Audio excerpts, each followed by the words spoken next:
اللہ اللہ اللہ۔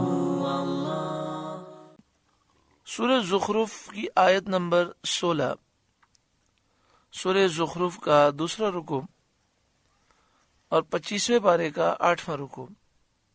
اللہ رب العالمین نے ارشاد فرمایا، ام اتخذ مما یخلق بنات واسفاکم بالبنین، کیا اللہ نے اپنے لیے اپنی مخلوق میں سے بیٹیاں لیں اور تمہیں بیٹوں کے ساتھ خاص کیا، یعنی ادنا اپنے لیے اور اعلیٰ تمہارے لیے۔ تم کیسے جاہل ہو، کیا بکتے ہو۔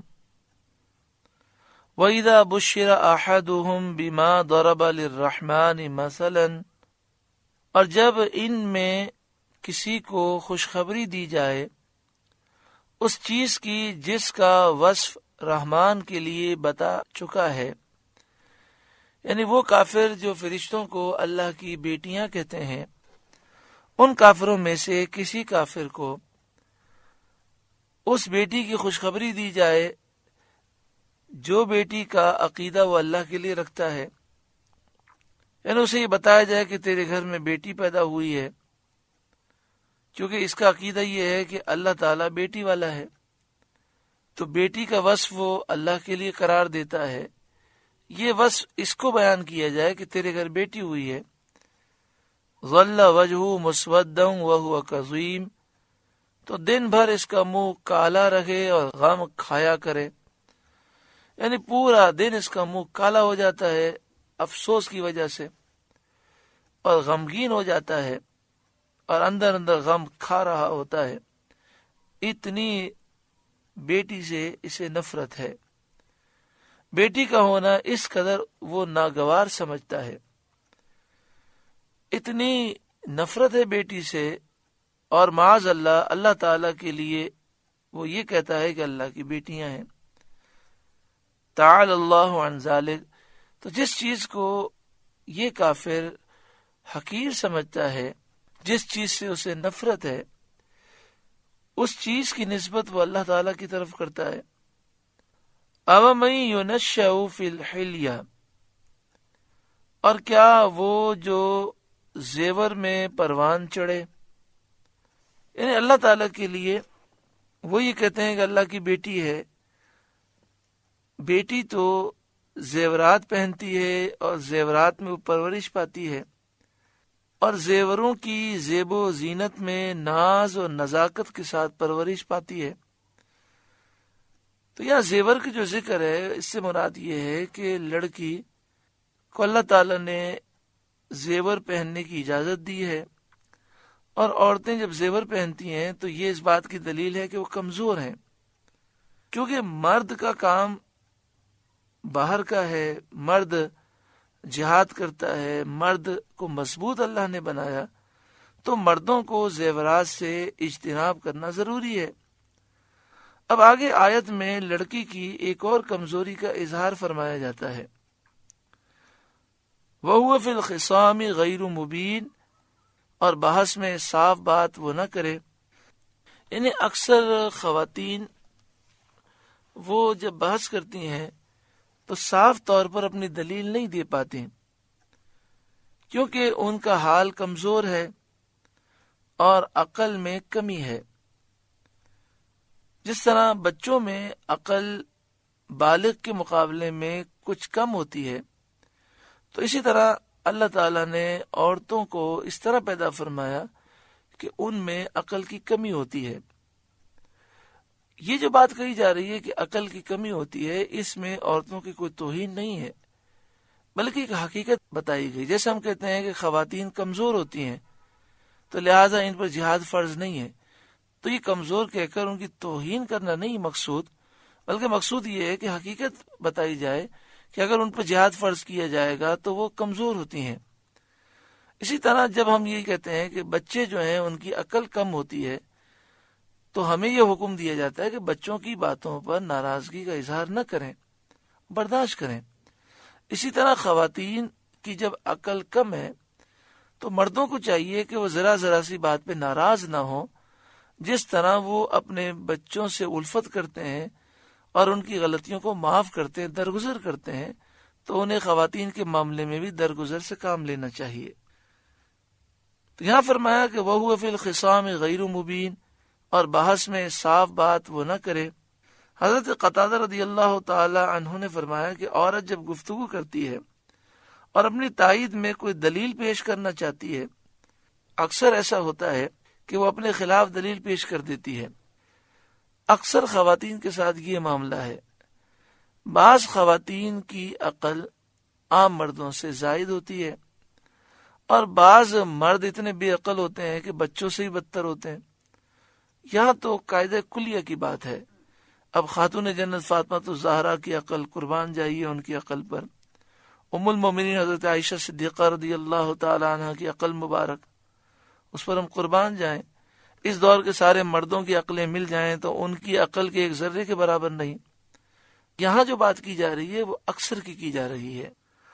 آگے ارشاد فرمایا وَجَعَلُوا الْمَلَائِكَةَ الَّذِينَ هُمْ عِبَادُ الرَّحْمَنِ إِنَاثًا، اور انہوں نے فرشتوں کو کہ رحمان کے بندے ہیں عورتیں ٹھہرایا۔ یعنی مشرکین نے کہا کہ فرشتے اللہ کی بیٹیاں ہیں۔ اس کا مطلب یہ ہوا کہ مشرکین فرشتوں کو عورتیں مانتے ہیں۔ اَشَهِدُوا خَلْقَهُمْ، کیا ان کے بناتے وقت یہ حاضر تھے؟ فرشتوں کا مذکر یا مؤنث ہونا، مرد ہونا یا عورت ہونا، ایسی چیز تو نہیں ہے جس پر کوئی عقلی دلیل قائم ہو سکے۔ عقل سے تو یہ بات سمجھی نہیں جا سکتی، اور ان کافروں کے پاس کوئی خبر بھی نہیں آئی۔ جو کفار ان فرشتوں کو عورت قرار دیتے ہیں، مؤنث قرار دیتے ہیں، ان کے پاس علم کا ذریعہ کیا ہے؟ کیا فرشتوں کی پیدائش کے وقت وہ موجود تھے؟ انہوں نے مشاہدہ کر لیا ہے؟ جب یہ بھی نہیں تو صرف اور صرف محض جاہلانہ گمراہی کی باتیں ہیں۔ اَشَهِدُوا خَلْقَهُمْ، کیا ان کے بناتے وقت یہ حاضر تھے؟ سَتُكْتَبُ شَهَادَتُهُمْ وَيُسْأَلُونَ، اب لکھ لی جائے گی ان کی گواہی اور ان سے جواب طلب ہوگا۔ یعنی کفار کا فرشتوں کے مؤنث ہونے پر، فرشتوں کے عورت ہونے پر گواہی دینا لکھ لیا جائے گا، اور ان سے جواب طلب ہوگا، آخرت میں جواب طلب ہوگا، اور اس پر سزا دی جائے گی۔ سید عالم صلی اللہ علیہ وآلہ وسلم نے کافروں سے پوچھا کہ تم فرشتوں کو اللہ کی بیٹیاں کس طرح کہتے ہو؟ تمہارا ذریعہ علم کیا ہے؟ تمہیں کہاں سے یہ بات معلوم ہوئی؟ انہوں نے کہا ہم نے اپنے باپ دادا سے سنا ہے، اور ہم گواہی دیتے ہیں کہ وہ سچے تھے۔ اس گواہی کو اللہ تعالی نے فرمایا کہ لکھی جائے گی اور اس پر جواب طلب ہوگا۔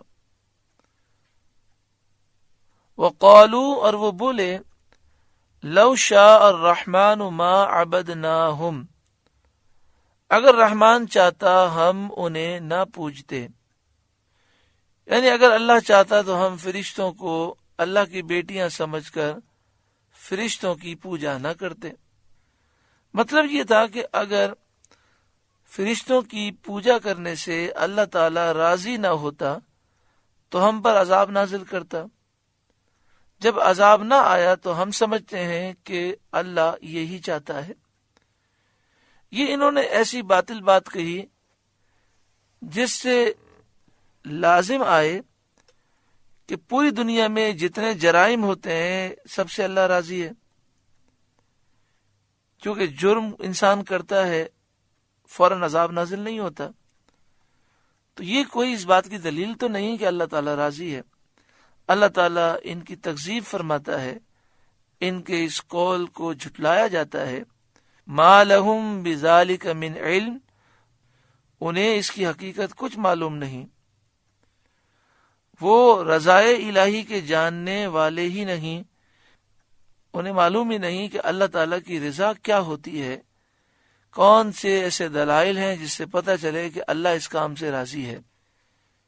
وہ سمجھتے نہیں کہ یہ دنیا دارالامتحان ہے، سزا تو آخرت میں ملنی ہے، نتیجہ آخرت میں سنایا جائے گا۔ تو اس لیے دنیا میں انسان اچھے کام کرے تو بھی ڈھیل ہے، برے کام کرے تو بھی ڈھیل دی گئی۔ تو یہ ڈھیل کا ملنا اللہ کی رضا کی دلیل نہیں۔ ان ہم الا یخرسون، یوں ہی اٹکلے دہراتے ہیں، یوں ہی اندازے مارتے ہیں، جھوٹ بکتے ہیں۔ ام آتیناہم کتابا من قبلہ فہم بہ مستمسکون، یا اس سے پہلے ہم نے انہیں کوئی کتاب دی ہے جسے وہ تھامے ہوئے ہیں۔ کیا ان کے پاس کوئی آسمانی کتاب ہے جس میں غیر اللہ کی پوجا کی اجازت ہے؟ ایسا نہیں ہے، یہ باطل ہے، اور اس کے سوا بھی ان کے پاس کوئی حجت نہیں۔ بل قالو، بلکہ وہ بولے، یعنی ان کے پاس ایک ہی بات ہے کرنے کے لیے۔ بل قالو، بلکہ وہ بولے، انا وجدنا آباءنا علی امت وانا علی آثارہم مہتدون، ہم نے اپنے باپ دادا کو ایک دین پر پایا اور ہم ان کی لکیر پر چل رہے ہیں۔ یعنی آنکھیں میچ کر، آنکھیں بند کر کے بے سوچے سمجھے اپنے باپ داداؤں کا ہم اتباع کرتے ہیں۔ مطلب یہ کہ اس کی کوئی دلیل بجز اس کے نہیں ہے کہ یہ کام وہ باپ دادا کی پیروی میں کرتے ہیں۔ اللہ تعالیٰ فرماتا ہے کہ ان سے پہلے بھی ایسا ہی کہا کرتے تھے۔ وَكَذَلِكَ مَا أَرْسَلْنَا مِن قَبْلِكَ فِي قَرْيَةٍ مِّن نَذِيرٍ إِلَّا قَالَ مُتْرَفُوهَا، اور ایسے ہی ہم نے آپ سے پہلے جب کسی شہر میں کوئی ڈر سنانے والا بھیجا، وہاں کے سرداروں مالداروں نے یہی کہا، انا وجدنا آباءنا علی امہ، کہ ہم نے اپنے باپ دادا کو ایک دین پر پایا، وَإِنَّا عَلَىٰ آثَارِهِمْ مُقْتَدُونَ، اور ہم ان کی لکیر کے پیچھے ہیں، ہم ان کے پیچھے چلنے والے ہیں۔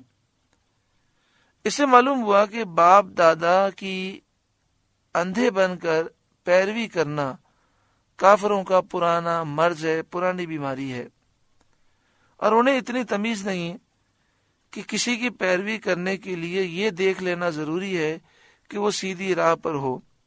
تو کسی کے پیچھے چلنے سے پہلے یہ تو انسان دیکھے کہ وہ جس راہ پہ چل رہا ہے وہ سیدھی ہے کہ جہنم کی راہ ہے۔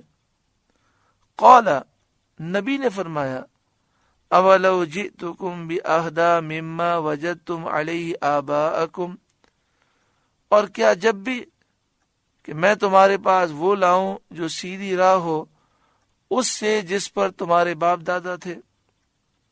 یعنی نبی نے فرمایا کہ کیا تم اس کے باوجود اپنے باپ داداؤں کی پیروی کرو گے کہ میں تمہارے پاس وہ دین حق لاؤں جو سیدھی راہ ہو اس دین باطل سے جس پر تمہارے باپ دادا تھے۔